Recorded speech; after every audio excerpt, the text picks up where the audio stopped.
Hello and welcome to this large swatch video of the Roman Szmal Aquarius watercolor range. We're swatching all of the colors that are currently in the range that I got in the previous haul. It's not sponsored. Before we start, there are a couple of points and disclaimers. The swatches are done on Bauhang Artist watercolor paper. I'm gonna do my best when it comes to color correcting and including pictures. I'm going to mispronounce some names, I'm sorry. All of the colors are rated either 7 or 8 in the blue wall scale. I've noticed, I'll show you, that they are changing their pens. This is like the newer version, it's slightly thinner, but still like the same height and the same length. And they also have the logo at the bottom, which is pretty cool. I will include a picture because I have magnets at the bottom. There's still no numbering on the pens itself. I just put a label on it so that I can keep track of all of the colors. And lastly, these watercolors are quite sticky and re-wet really well. So dust will stick to these watercolors. You might spot that, especially in the lighter watercolors. I haven't noticed them sticking to the painting itself after it dries, so we'll see. With those points out of the way, let's start swatching.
First up, the white, the yellows and oranges, and maybe one red color.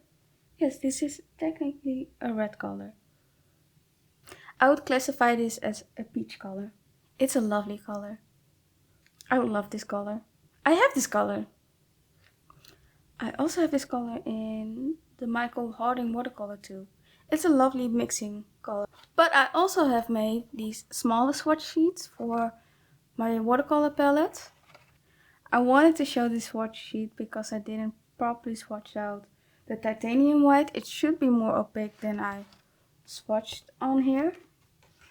Then we have buff titanium, which is like a creamy neutral. I don't know how to describe this color. It's not a white, it's not a brown, it's a cream. Then we have a lovely, like a very light, cool yellow, nickel titanate yellow. I want to play with this color. Cadmium lemon, which is a cool tone yellow, and I would say it's cool until 303, which is insudoline yellow light. This might also be like a mid-tone yellow, mid to cool, and then we have, I would say, 2 mid-tone yellow that doesn't lean either cool or warm. So Aquarius yellow and Aurelian hue. Those two yellows lean more towards the mid-tone yellow. And then it starts off with the cadmium yellow pale. And I would describe this color as a warm yellow. With the 362 quinepithalone yellow. I would also call this one a mid-tone yellow, which is a great primary yellow, I would say. Because I have this pigment also in Daniel Smith, a PY 138. It's a very great mid-tone yellow. So insudoline yellow, quinepithalone yellow, and Aquarius yellow are the midtones. These are cool leaning. And then we have our warm yellows. I would say these two are pretty great warm tone yellow colors. And these all lean very orange. This is an orange. This is a permanent orange. But then this is a yellow pigment. But personally I like to use very warm, almost orange type of yellows, but I balance it out with using like a mid-tone yellow on my palette. And this one is supposed to mildly granulate, but I don't see any granulation. With 354 we start officially with the oranges, which is a PO and A. It's mildly granulating. I don't see any granulation in this color. Maybe just a... No, I don't see any granulation. Nope. Pyro orange, deep orange, which I would say the Aquarius orange is more orange than the deep orange. This is a lovely orange. This one does granulate mildly, this one. And then we have Scarlet Lake, which is a lovely, very electric type of... I would call this color a peach instead of red. I do love this color though.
Next up, the reds and the purples.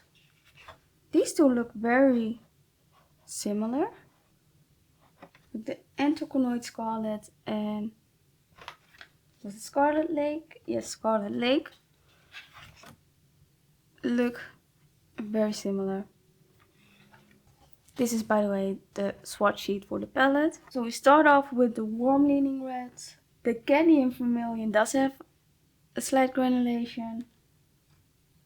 The Quinacridone Scarlet. There is some granulation, as you can see, or might be able to see.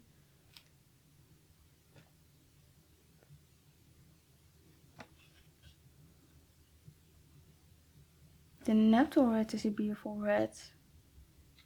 The Perline, the Pyrrole red, Azure red, which is a deeper warm red. The permanent red, the 322, does have some granulation, as I can see from this swatch card. It doesn't really granulate on this swatch card. So it might have been the way I swatch this color. The cadmium red does granulate as well. This is like a muted warm red, cadmium red deep. And it has also some granulation, actually quite a lot of granulation.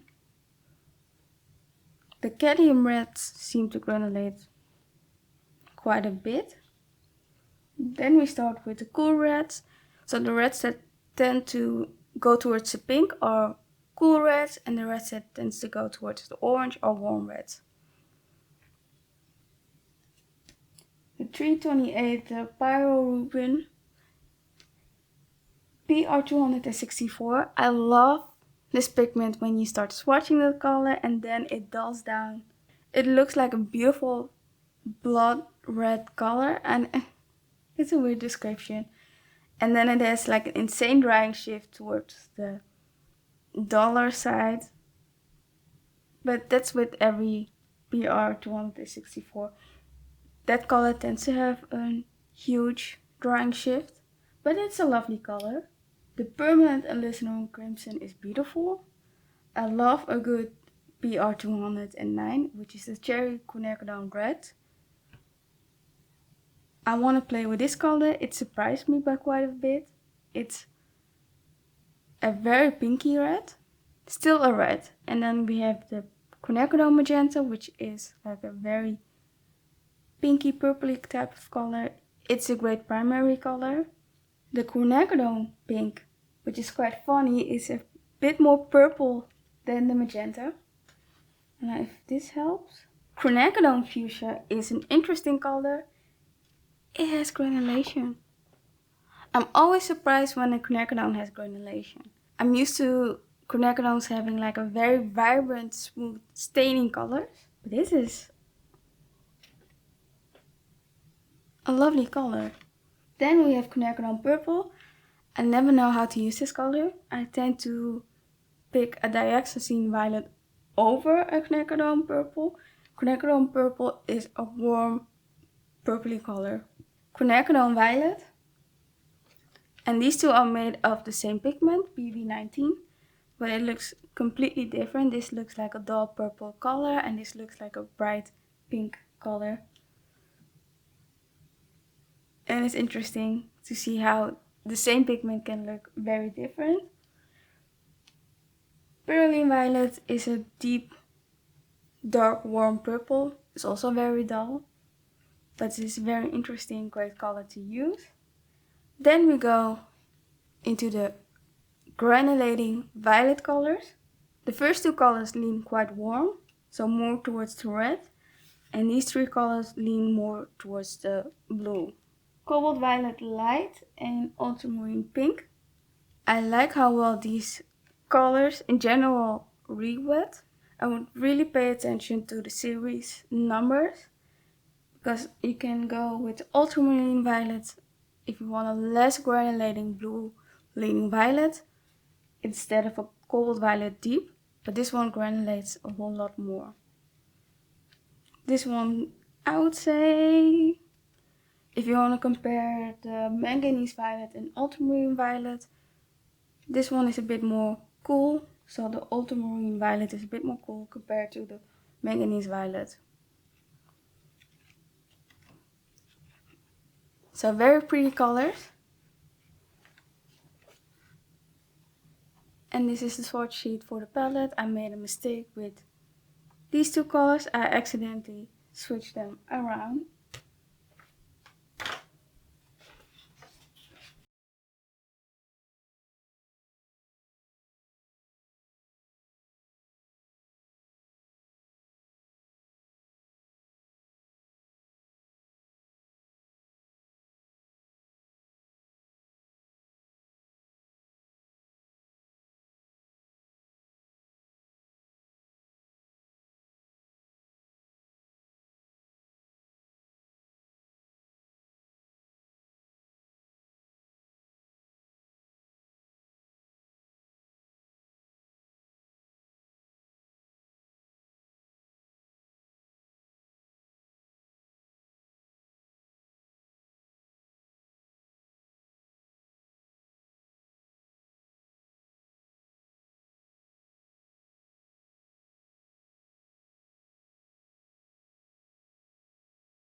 Then we have the blues and the purples, the blue leaning purples. It starts off with dioxazine violet, which Roman Szmal uses a PB37. I'm more used to the PB23, but it looks almost the same. It's a great mixing color. The mineral violet has an interesting granulation. I don't know if it's very visible. And you have to swatch it in a certain way to see it. Misty Morning really didn't behave when it came to swatching. It went both times under my tape, but it's such a beautiful stunning. It's a beautiful, I don't know how to describe this color, but it splits in a way that's just beautiful. But it doesn't like to stay underneath the tape. I don't know what it is with this color, but it seeps underneath. It's also happened with this painting. And you can see if you use a lot of water how it looks. The shadow violet light is beautiful. While swatching, I was just staring at the color.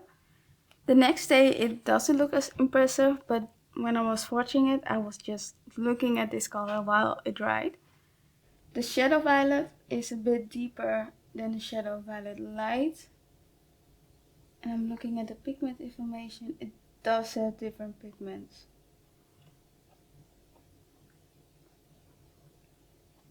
I would describe this more as a darker neutral color, and this is more like a gray purple. Both colors are very beautiful. Then we have lavender. It's like a periwinkle type of color. Ultramarine light. Well, it's a lighter ultramarine colors. You know what? Let's compare the 4 ultramarine colors in the Roman Szmal range. The French ultramarine is the darkest out of the 4. If you want a less warm version of ultramarine blue, then you can go with ultramarine green shade, because as you can see, compared to French ultramarine, the darker duller blue, and the ultramarine intense, it's a bit cooler. Not by much, but just a little bit.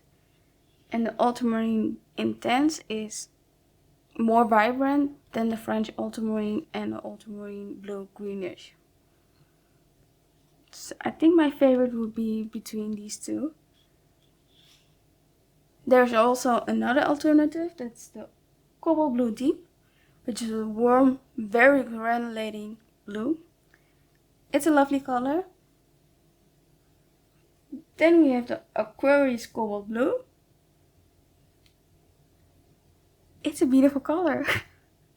I really like this color. It's a very green leaning cool blue, so I don't know why I would put it more towards, I would say right around here. But it's quite muted. I would also say that this color is quite muted, but it looks beautiful. Cobalt blue, which has more of a warm bias, but it's quite mid-tone. Cobalt cerulean blue, which is quite pigmented, cool blue. Cobalt cerulean blue, which granulates a bit more and it's lighter. Royal blue, like a beautiful light blue. I'm more into blues, as you can notice. I can spot the differences between the blues a lot faster than other colors.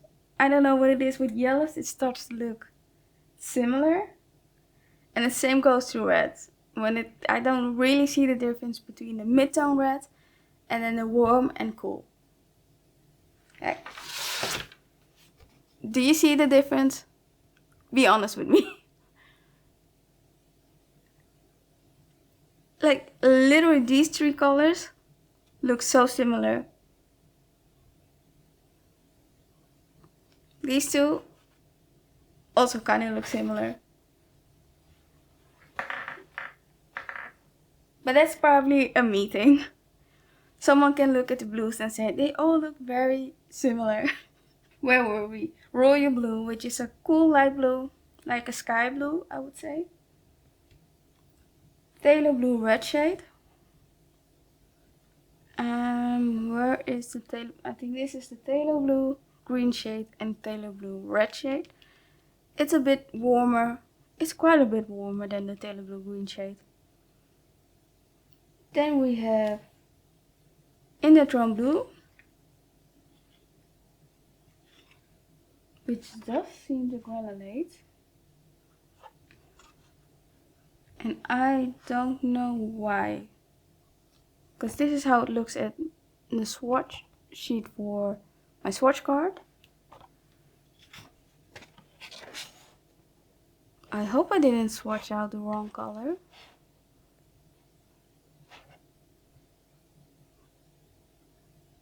Because it looks like indigo hue, which does have a granulating black. So here is Indotron blue. And for the swatches I have used Da Vinci Casinea, which is my favorite, one of my favorite brushes. I started off with the Neptune brush, but quickly switch over to the Casinea because it's a bit bigger.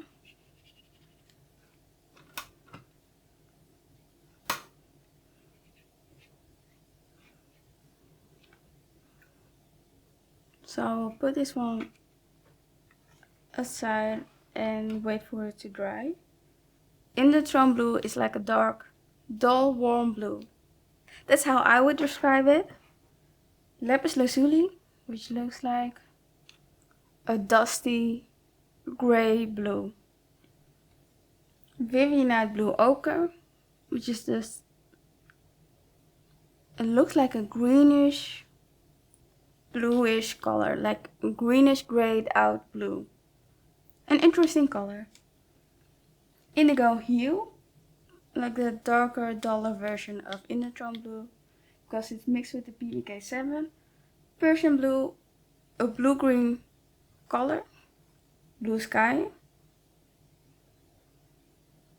Interesting, I would call this a sky blue. But sky blue is a bit more vibrant than royal blue. I would think a royal blue is like a deep, dark, rich blue, but that's me. But sky blue is intenser than royal blue. Phthalo blue green shade. And then we have ocean blue, which is also an interesting color. Personally, I hardly see any granulation in my swatch. It might be a little bit visible on this swatch. But yeah, it's a nice dark deep turquoise color. Phthalo turquoise, blue that leans very green. It also can be used as a primary blue. The phthalo blue green shade and the phthalo turquoise can both be used as the primary cool leaning blue. This leans a bit more cooler compared to the phthalo blue green shade. Cobalt sea blue and cobalt teal. This one is a bit more bluer and granulates a bit more compared to the cobalt teal. Cobalt turquoise leans even more green and is darker. And the cobalt green deep, PG26. It's a beautiful granulating color. But with this color, it starts to go more towards the green. The swatch has sort of dried, or is almost close to dry, but it does have granulation. So the Indotron blue has some granulation. Interesting. I didn't notice that in this swatch, in the smallest swatch, but in a larger wash, you can see some, I don't know if it's focusing correctly, you see some speckles. Very interesting. Didn't expect that.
And now we have the greens and earthy greens. This Viridian rewets really well. I like it. This is a harder pigment to rewet and it's a low tinting color. But it's a great mixing color if you want to have like a splitting pigment type of mixture. Next up, transparent turquoise, which is more green than the phthalo turquoise. As you can see, so this is the phthalo turquoise, transparent turquoise. Like a very green blue. The phthalo green blue shade, I actually did another layer of the phthalo green shade because the first pass wasn't that great. This is the swatch card for the palette. Phthalo green yellow shade, it's a bit brighter than the phthalo green blue shade. The phthalo green blue shade is a better mixing color because it has like a better range when it comes to mixing with other colors. But this one is an interesting color to play with. You can probably mix brighter colors with the phthalo green yellow shade. Cobalt green light. It's a very granulating color. It says that it's moderately granulating. I would say it just granulates. But then I have here another swatch that granulates a bit less. So maybe this chart has it right. But it can granulate quite a lot. Then we have chromium green oxide. And semi-opaque. According to the chart, this color doesn't granulate. But I would say it does granulate. It is semi-opaque. But yeah, even on this swatch card, it's granulating. Then we have green earth, which is like a lovely pale green color. I quite like this color. Didn't expect to like this color. Perlin green, like a dull dark green. It says no granulating, but I do see some granulation. Perlin green deep. It's almost black. But the perlin green deep doesn't have any granulation, while I do see granulation in the perlin green. Malachite, which is like a soft light green. I did have some discoloration on my pen. It's probably because I let some water sit on top of the watercolor pen. But it still swatches out the same way as it did the first time. Like a soft pale green. Aquarius green, which I don't know if you can see. I don't know if you can see the splitting colors. But it's a beautiful dark, warm green. Then we have hooker's green, which is a color that I have on my palette. It's a lovely, warm, earthy green. Less earthy than Aquarius green, of course. Then we have sap green. I wouldn't call that sap green. 233. No. It's not a sap green. This one is also not a hooker's green. Hooker's green is a more of an opaque mid-tone green. Sap green light, which is a yellowish green. It's a lovely green. Then we have permanent green light, like a very light, almost neon type of color, like a bright leafy green. I like this green. Still transparent. Sometimes these types of colors tend to be on the opaque side, but I love the fact that this is a transparent color. Then we have olive green light. This olive green light and this is olive green deep. This is a bit more greenish, this one is a bit more brownish. That's how I would describe them. Then we have the beautiful autumn green. I love how this color splits out in different colors. Like you see the green, you see the yellow jump out of the swatch. In the middle we have glaconite. Yeah, but it's a low tinting color. I wouldn't know how to use this color. Don't know. Mildly granulating. It might do well on a low tinting palette.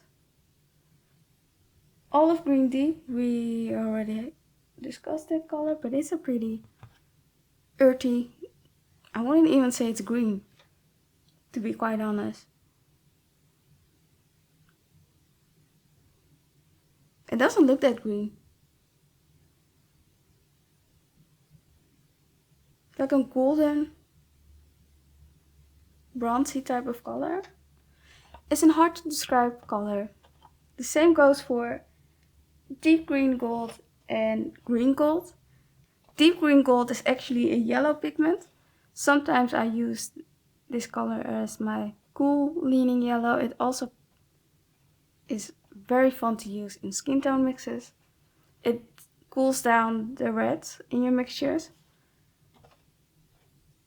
I would say the green gold looks brighter compared to the deep green gold.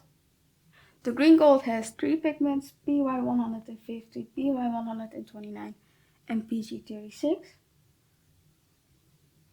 You would think with the PG36 it would granulate. Oh no, it doesn't granulate because it's the phthalo green yellow shade. So it makes sense that this one looks a bit brighter than the deep green gold. Not by much, just a little bit. Then we have the nickel azo yellow, which is a beautiful color. It's like a glowy yellow color, which it's a lovely color.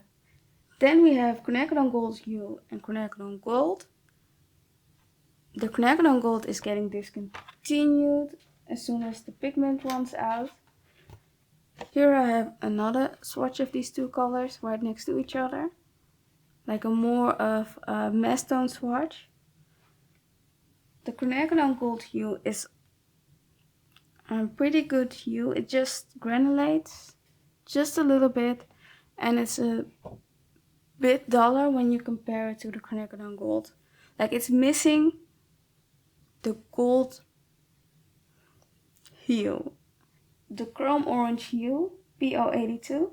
It says moderate granulation, but I don't see any granulation in the color.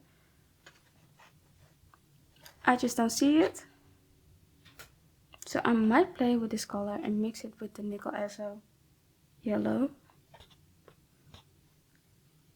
It might be a little bit too light.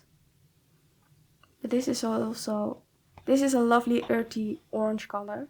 In the last row we have Naples yellow light, Naples yellow reddish, and the tint. It sounds so serious. These 3 are semi-opaque. This is like a Jean Brilliant type of color. These 2 look very similar. I would say this one is a bit more orange, the Naples yellow reddish, and the tint is a bit more pink. But they are very similar. and they consist out of a lot of different pigments. Then we start with a whole bunch of ochres. Transparent gold ochre, Venetian yellow earth. Both are transparent. The transparent gold ochre is lighter and lower tinting, I would say, compared to the Venetian yellow earth. Then we have even more, like a lot more yellow ochres.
Next up, the yellow ochres, the burnt siennas, and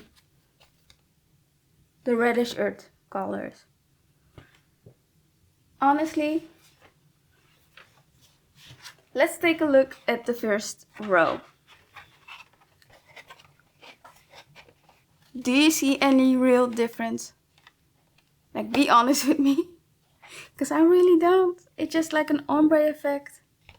The last two colors granulate just a bit more. The Venetian yellow earth, which is supposed to be non-granulating, but it does really granulate. Also on this swatch, it granulates, so I don't know why this chart is saying that it doesn't granulate. The Blue Ridge Raw Sienna also granulates. It is, I would say, a bit more opaque than the rest. Yeah, it's like an ombre effect of yellow ochres.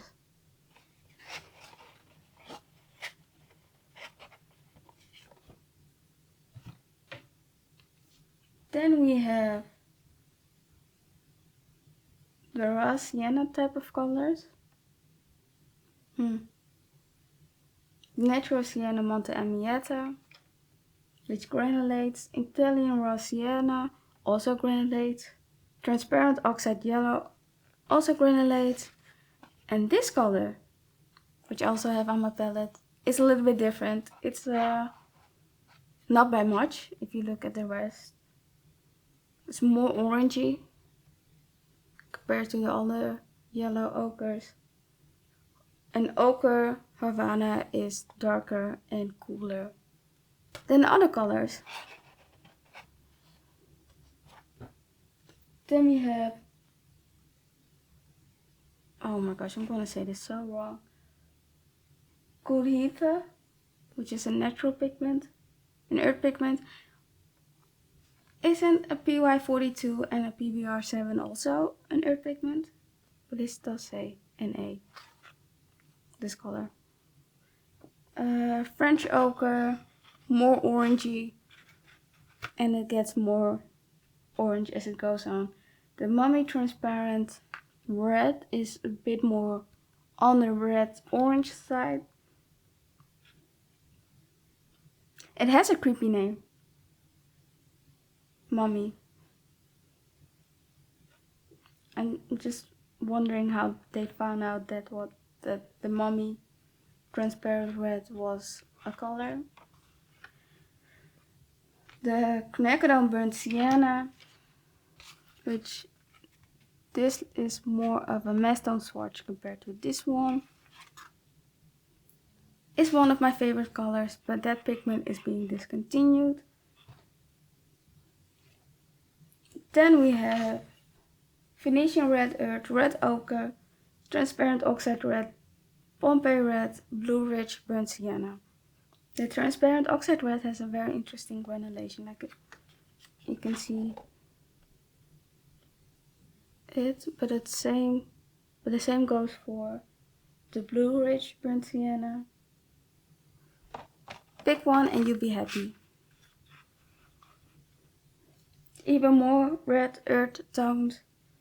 The Aquarius Red is very granulating, very beautiful.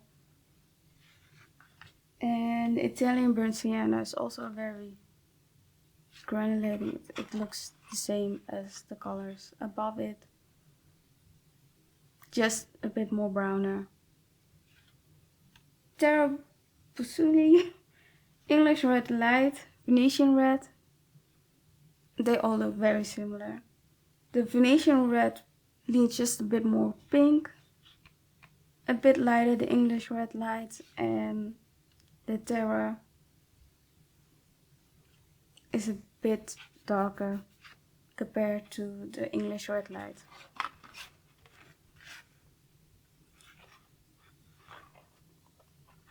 Ginger Red, Quinacridone Maroon, English Red Deep, Transparent Brown, and Mars Red. I don't know what the difference is between Mars Red and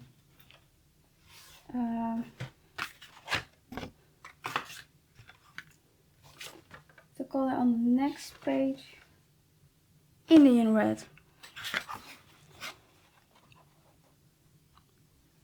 There's not much of a difference.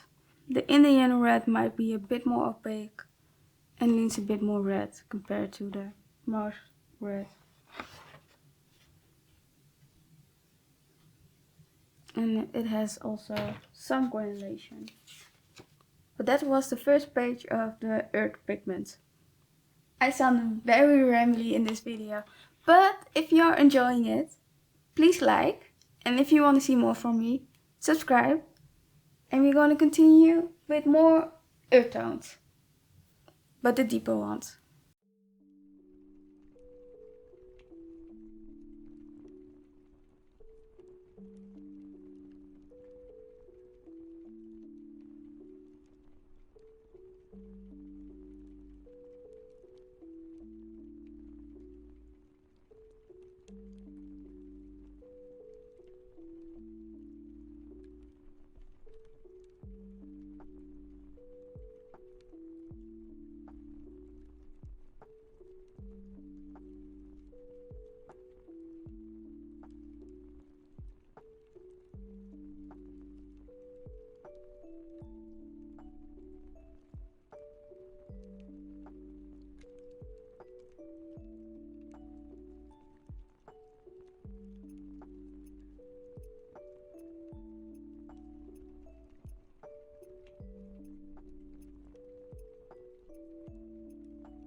So my camera went out and overheated.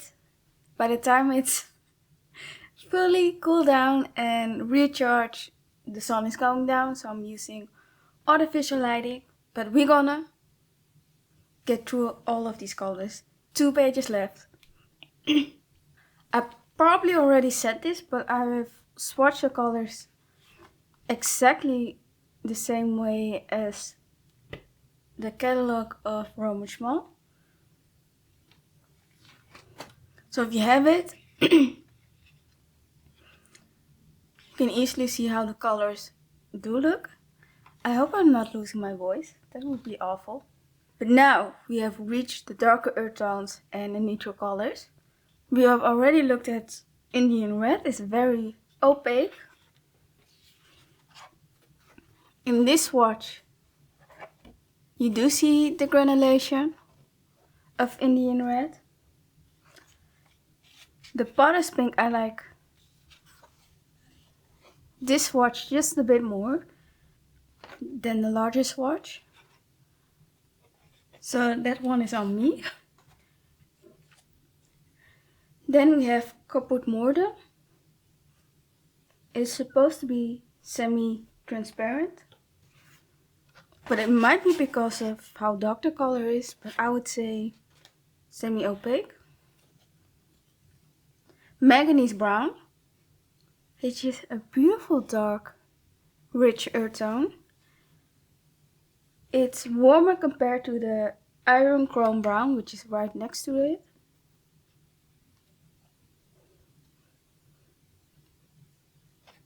The iron chrome brown is very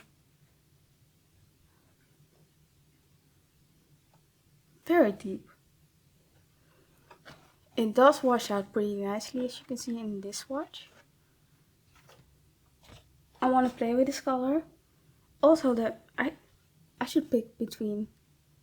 I should pick one of. I have both of these colors. Why do I have to pick between one? The manganese brown is, by the way, a PY pigment, so a yellow pigment, which is quite interesting. And the iron chrome brown is a PBR pigment. What is it? Pigment brown? A brown pigment. In the next row we have hematite violet shade, hematite and hematite brown shade.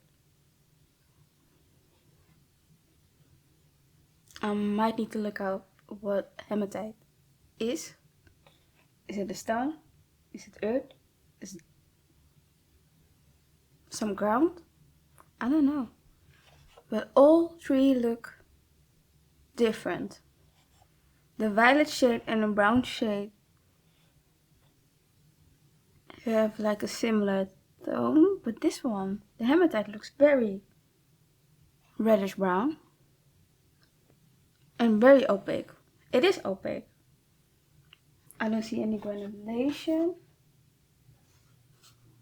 and I don't see any granulation in this swatch either. So does this help? Like that you can see this swatch and the larger swatch, the transparent oxide brown. It's a very, I love this color. Like it has some interesting brown and black granulation. Then we have brown ochre, which I wouldn't consider an ochre. It's a PBR pigment, so a brown pigment. This is what I would consider an ochre. Let's bring back the sea of ochre and raw sienna. But a brown ochre. Cypress burnt umber. Cypress burnt umber, also very pretty. Then we have Cypress burnt umber light, which is a bit more neutral. The colors we have looked at were more warm, except for these two are a little bit cooler, and these up top. So it's a mix between warm and cool earth tones. The Cypress raw umber brownish, that's a mouthful.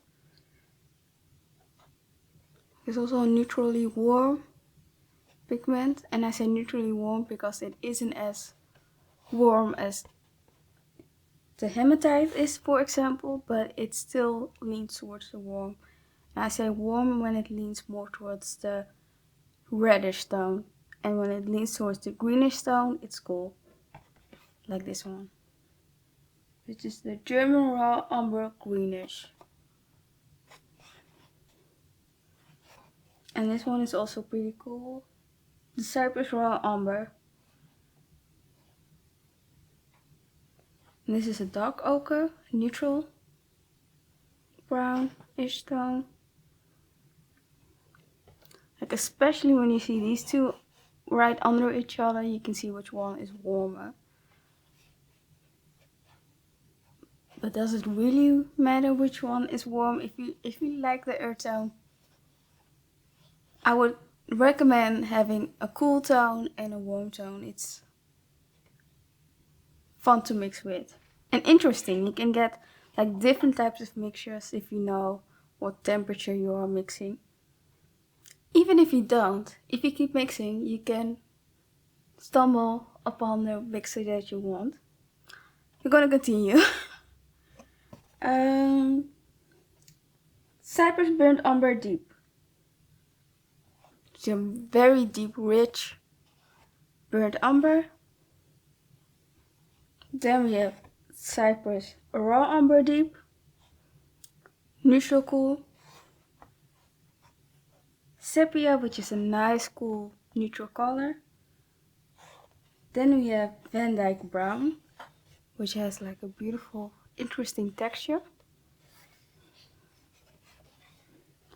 Then we have reached the neutral colors. Starting off with shadow gray. Like, it looks like a blue tone. Looks like a Payne's gray. It has some granulation, I would say, in mesh tone, so in this swatch, the 259.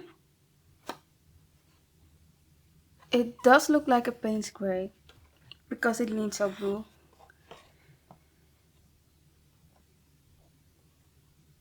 Fish gray. Oh my gosh. It's this color. I don't know if it will focus. It's this color. It's a beautiful granulating shadow violet type of color. Let's compare to these colors. It fits in with these colors. With the misty morning, the shadow violet light, and the shadow violet. Am I saying the names correctly? Because I haven't written down anything. Yes. So misty morning, shadow violet light, and shadow violet. And then fish gray.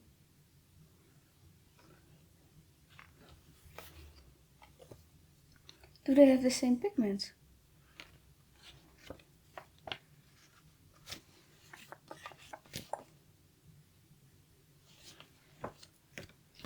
Let me see. The shadow violet light and the shadow violet both have the shadow violet light and the shadow violet and fish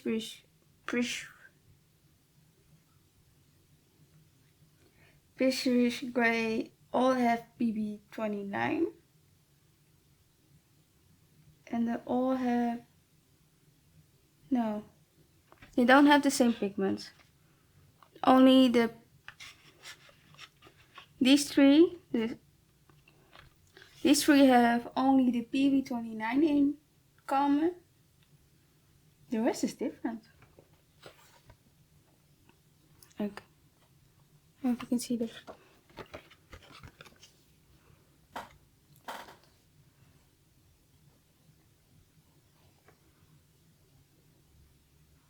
So here's the pigment information for these colors. But it's a similar type of tone. It's just deeper. This doesn't look like a Payne's gray. This looks more like a Payne's gray.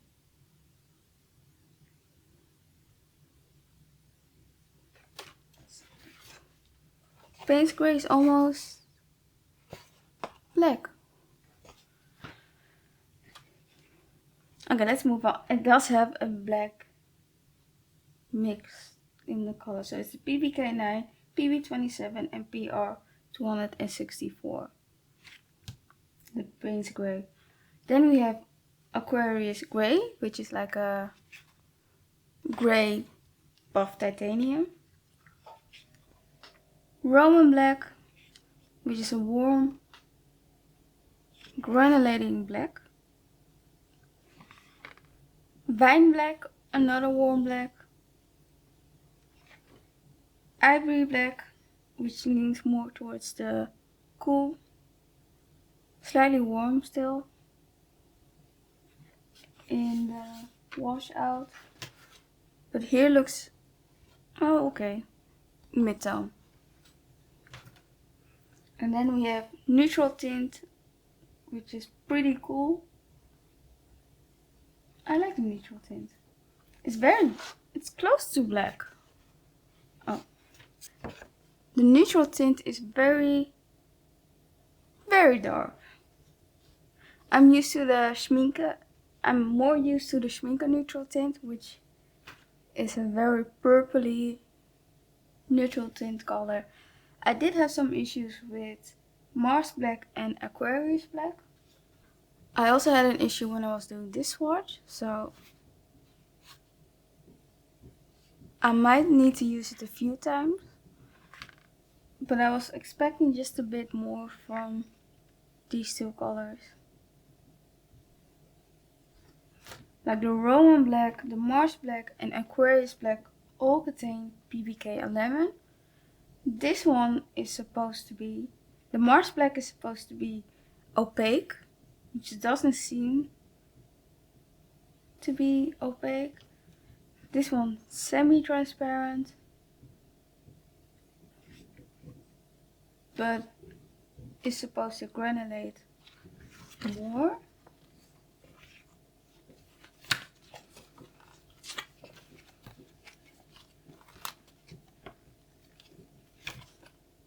It's semi-transparent.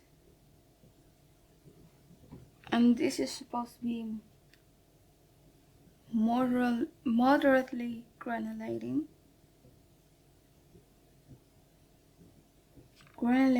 Moderately granulating.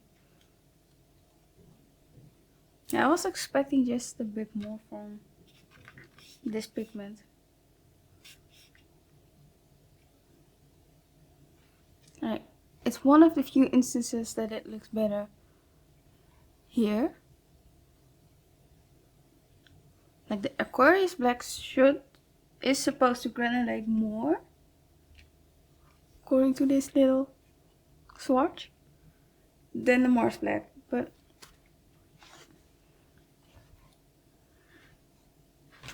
yeah, I think it needs a few more uses. I tried to re-wet it a few times and let the water sit for a bit, but that didn't really work.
And now we have the last swatch sheet.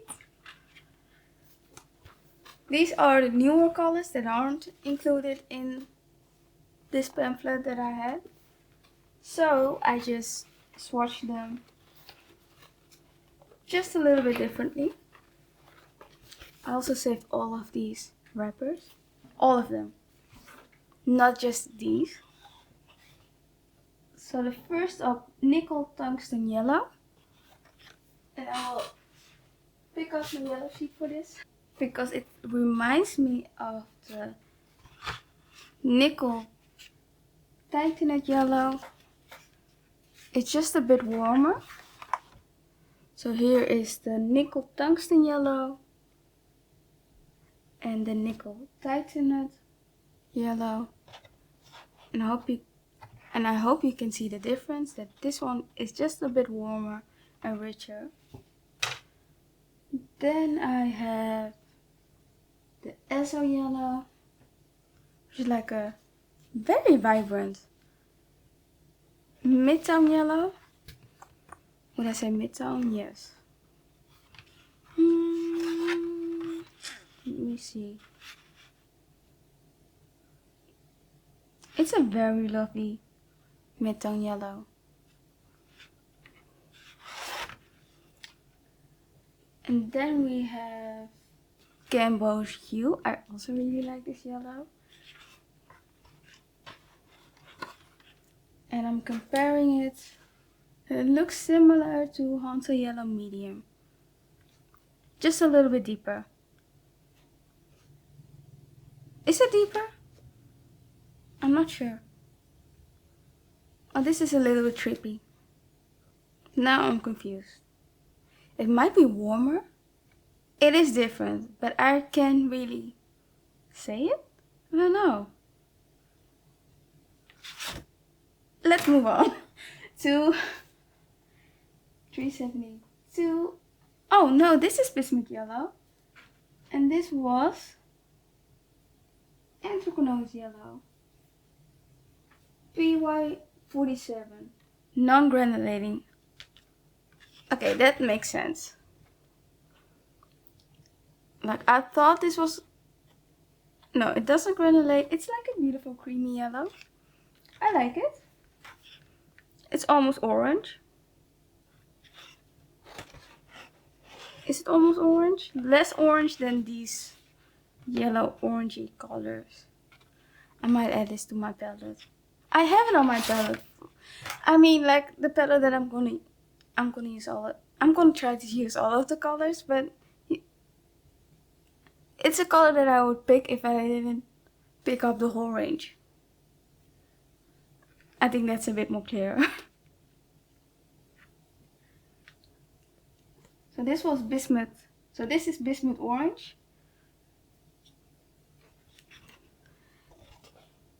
It's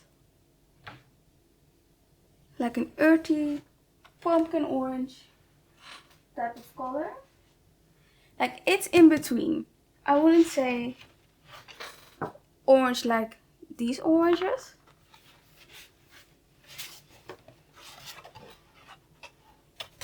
But it doesn't go into the oranges that you can see here, or on top, I would say. So it's a midtone. Also a very lovely orange. I wonder how this one would look if I would mix it with a turquoise color. Will it neutralize as well?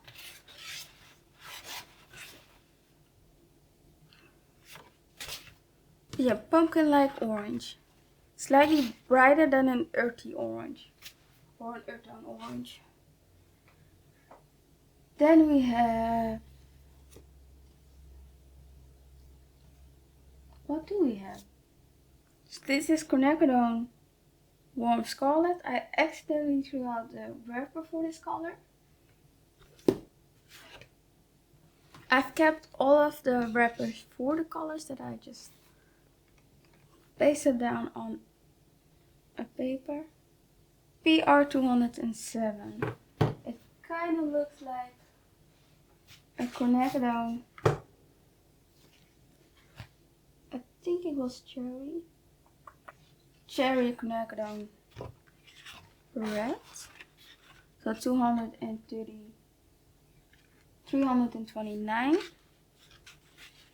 A bit deeper and more red, and this one is more pink. Then we have raspberry red. PR272.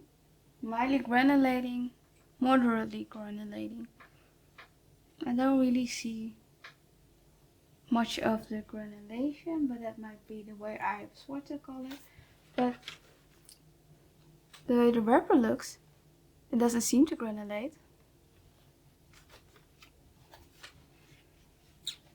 It looks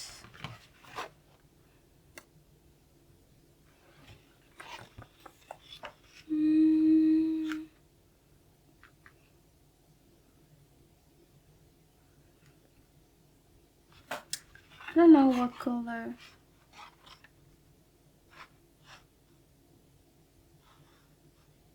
Like a warm leaning red. Maybe more neutral. Like this is a really warm red. And this is like a really cool. So I think in between. I'm not quite sure. But the next one, I'm sure that it's a warm red, Pearly Scarlet. PR149 is moderately granulating. I see just a tiny bit of granulation, but not much.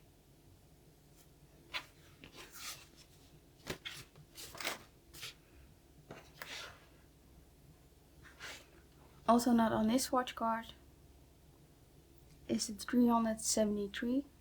I don't see it on this swatch card either. Then we have the Praline Red Deep. This color does granulate, and it's a warm, deep, muted red. Where is my Pearly Maroon? So we can compare. So Pearly Maroon and Pearly Maroon Deep.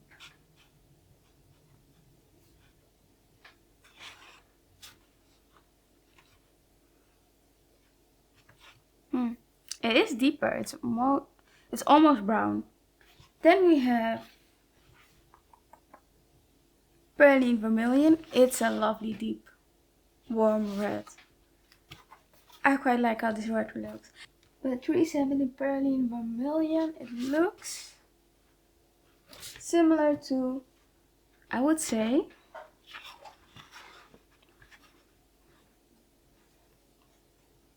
to a Neptune red and Pyrrole red. How am I? You might see that. The Pearline Vermilion looks similar to the Neptune red and the Pyrrole red. It might be just a little bit warmer and duller compared to the Pyrrole red, and warmer than the Neptune red. But it's a great addition. Then we have the Lapis Lazuli, which is a limited edition color. I don't know if it's still for sale. I'm gonna go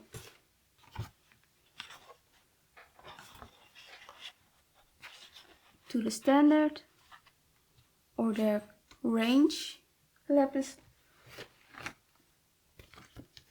This is the lapis lazuli that they have in their standard range lineup compared to the limited edition. This is like a beautiful blue. Like it's completely different than an ultramarine. It's a beautiful color. I would say it's a bit more cool than an ultramarine blue, but warmer than this dusty gray blue lapis lazuli that they have in their standard lineup. It is a lower tinting color, so I would pair it up with other lower tinting color like this one, titanium brown. Like these two would be a good fit, and like a lower tinting earth color. Those would mix well, but it shines its best on its own, and it's also very, very expensive. But it's so beautiful. Next up, strontium violet. Like a cool tone violet color. It is different than their cobalt violet light, ultramarine pink, manganese violet, ultramarine violet, and cobalt violet deep. Like it's most similar to the ultramarine violet, but still very different and needs a bit more blue. And on this page it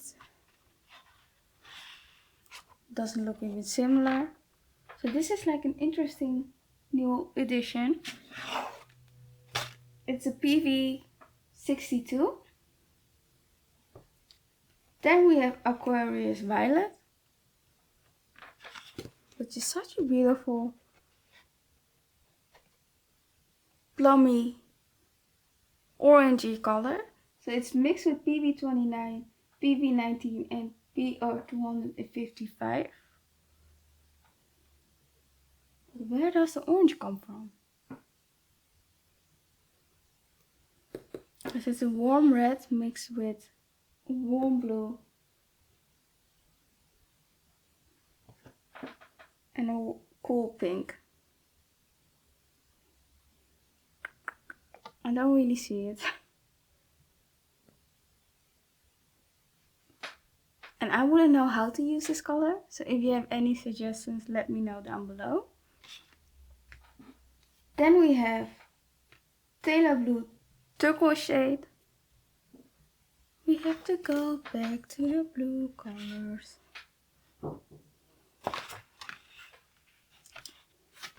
It looks the most similar to the Taylor Blue green shade. And it's way bluer than the Taylor turquoise shade.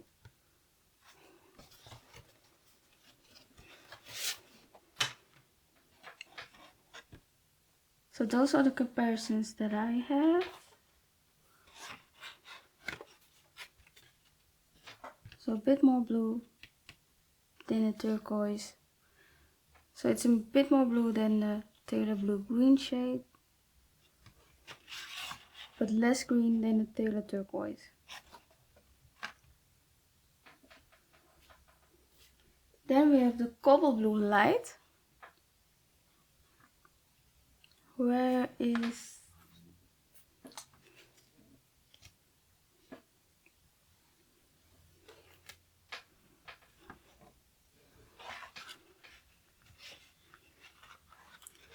So the 405 is the cobalt blue. Oh, I should do this correctly. Cobalt blue light and the cobalt blue. The cobalt blue light is cooler than the cobalt blue. And how does it compare to the cobalt sea blue and the cobalt teal? It's a lot less green.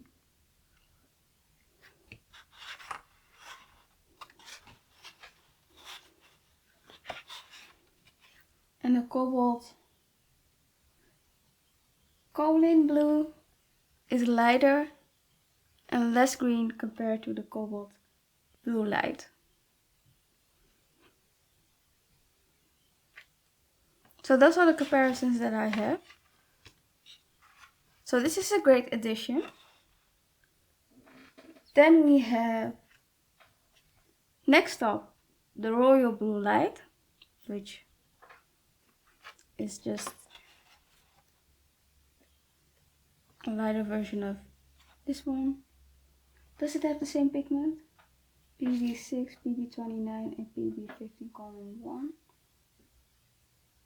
It's exact same pigments. So these two colors contain the exact same pigments. This one probably has more white in its mixture. It's an okay blue. Then we have the Chromium Green Oxide Dark, which is a PG17. Oh wow, these two look completely different. I really like how the Chromium Green Oxide Dark looks. It says non-granulating. NG. That makes no sense. So it says it's a non-granulating color. That makes no sense. Then we have Titanium Brown.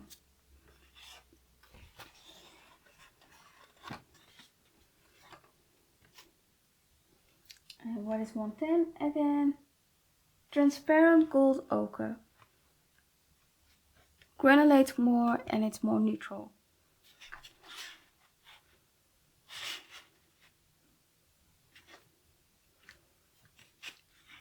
But they kind of look similar, just that the Titanium Brown is a bit more neutral.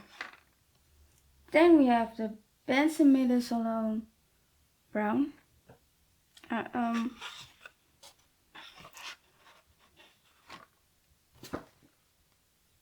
It looks similar to the Transparent Brown, PBR23, just a bit more red. And then we have the Natural Umber Reddish. And there is, it looks similar to the Brown Ochre and the Cypress Burnt Umber. Cypress Burnt Umber is a bit richer in comparison. And it's a bit richer than the Brown Ochre. Then we have Urban Grey, which is a pretty interesting color. You probably need to use it in a very wet wash to see its effect. It's a mixture of PB6 column 1, PBR29, PB29 and PY150. A lot of colors mixed together.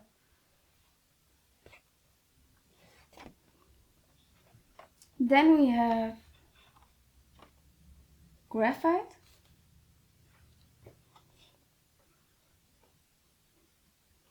It's a gray.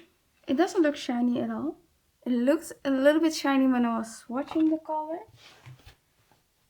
But when it dries down, or when you're using it in a very thick mass tone, it can look just a little bit shiny, but not really, to be quite honest.